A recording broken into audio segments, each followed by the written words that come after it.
The fathers of cinema, Edison in the United States and the Lumiere brothers in France, were very pessimistic about the future of cinema. There was probably a worldwide interest in seeing these images move, but once you'd seen somebody playing a joke with a hose, why pay money to see something that you can see for real out in the street? In fact, Auguste Lumiere went as far as to say that cinema was an invention without a future. The Great Train Robbery was Porter's next film. That's when you really begin to see the possibilities. And I'm not saying this because I'm an editor, but the invention of editing is the thing that allowed film to take off. It's the equivalent of the invention of flight. Both human-powered flight and motion picture editing were invented in the same year, and they have similar kinds of effects. I started working on what used to be called the upright moviola, which is a machine, editing machine that looks something like a green sewing machine on legs. I switched to computer editing in the mid-90s. The editor has to be, he's sort of the ombudsman for the audience.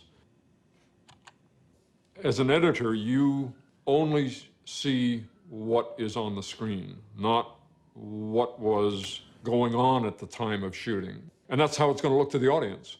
I make it a principle not to go on the set, not to see the actors out of costume, not to see anything other than the images that come to me from location. This is the first thing in that I'm standing up, which allows me a considerable amount of freedom of movement, and it also means that I'm sprung. I guess is the only word for it. And frequently when I'm looking at the cut, I will stand here with my hand on the controls, almost like a gunslinger, and trying to hit the point of the cut with my knees bent. And somehow this is important for me because it allows me to internalize the rhythms, the visual rhythms of what's happening. At this point, we've started with a blank slate. So the question is, what are we going to start with? That looks like a good possibility. It establishes things. So there's Anthony saying action, and they start to come forward. We could begin it anywhere in here, but see, there now somebody falls right here, and that's good. Falling is good. We will edit this shot into the timeline, and there it is. In the end, there will be probably 5,000 shots in the film, and all of them have to be ultimately be the right shot in the right place for the right length of time.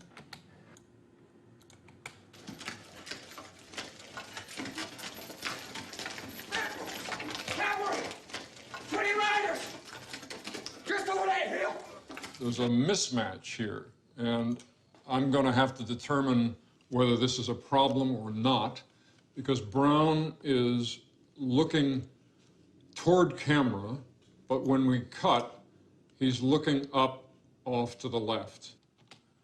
We can have Jeremy come in and cut so that Jeremy's head is masking Brown's head, so that the mismatch is not seen. And now I'm going to mark this frame, and I'm going to get rid of this area, which is 1, 2, 3 frames. And now I'm going to look at it in context and see how it looks. Good. You have to have the personality that enjoys that. It's almost like making little pieces of jewelry, that patience of the individual shots and how they're crafted together. But at the same time, you have to have an appreciation for the larger picture and how these shots fit into the larger picture of the scene, and then how the scene fits into the larger picture of the sequence, and how the sequence fits together with the larger picture of the whole work, and then how the work fits together with society. So it's a boxes within boxes within boxes. You now needed an industrial system to make this all work.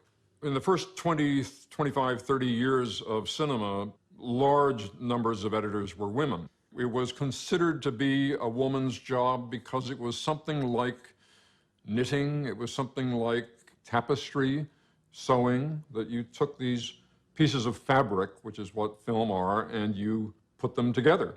It was when sound came in that the men began to infiltrate the ranks of the editors because sound was somehow electrical. It was technical. It was no longer knitting.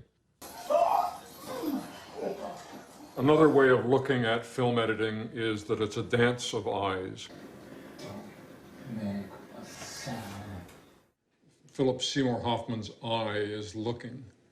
So that's a good thing. Now let's cut to a close-up of Hoffman looking, and the close-up of Hoffman is here.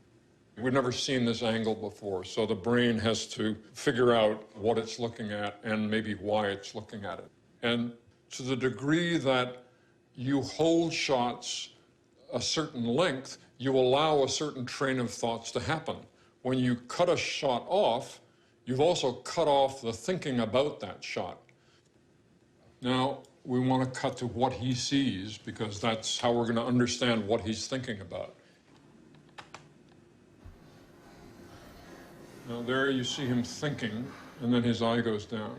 So we run that at speed. Flinch, point of view,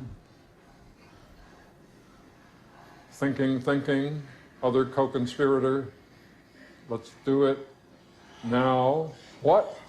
Let's go. Oh, something's up. Let's don't do it. And we go.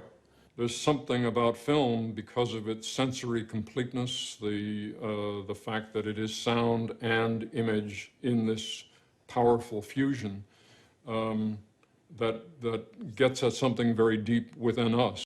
One of the things you have to develop as an editor is a very strong intuition about where is their attention. And under most ordinary circumstances, you're carrying that attention around without doing violence to it. It's like a cup that you're full of liquid that you're carrying. I don't want to spill anything. And as a result, people feel the invisibility of what you're doing. But a lot of what a director does is what the immune system of the organism does, which is to say, yes, that's good. I will allow this to come into the body. Or, no, that's a different blood type. I don't want that to come in. So they're going up, trying to get away from him before he catches them. Then the cavalry come around the corner.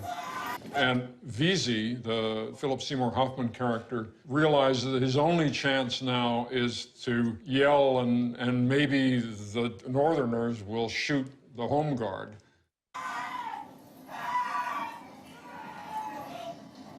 And Brown shoots him in the back, shoots one of the other guys, and they all roll down the hill.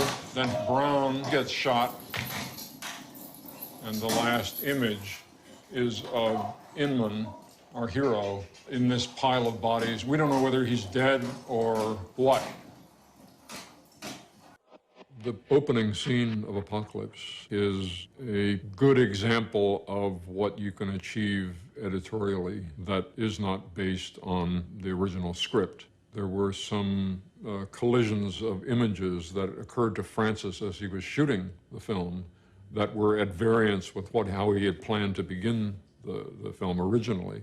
The trees being napalmed was originally shot for the surfing scene, which comes much later in the film. There was a shot of jungle bursting into slow motion flames with helicopters flying at odd angles in slow motion through the frame. And when Francis saw that shot in dailies, which was, I think, simply done to record this explosion. It wasn't intended to use it in the finished film. But he looked at it and said, that's the film right there. This jungle, flames, helicopters. Willard punches the mirror, blood comes out of his hand. All of this is really happening. That's real blood. That's Marty Sheen. None of that was intended to happen. That was just Francis saying, Marty, let's shoot an improvisation with you trapped in your room and what is going to happen. Going through the dailies of the film, I collected a number of images of the Cambodian heads, burning images from the end, and worked them in through a series of multi-level dissolves with the burning napalm and the helicopters flying through, and then images of Willard's room and Willard asleep, and he's trapped in this nightmare. You have been hearing helicopter sounds, and now you see this ceiling fan, and what you're hearing is the whap, whap, whap, whap, whap sound of a helicopter. Is that coming from his dream? Is it a reality? Is somehow that sound coming from the fan? I remember when I was assembling those images, almost jumping away from the editing machine when I put that sound with that image, because it seemed to me that that fan was making that sound, even though I knew it was impossible. And that if it was convincing me who was doing it, it surely would convince others. Now they begin to coalesce, and they turn into a real helicopter coming from a fan. No.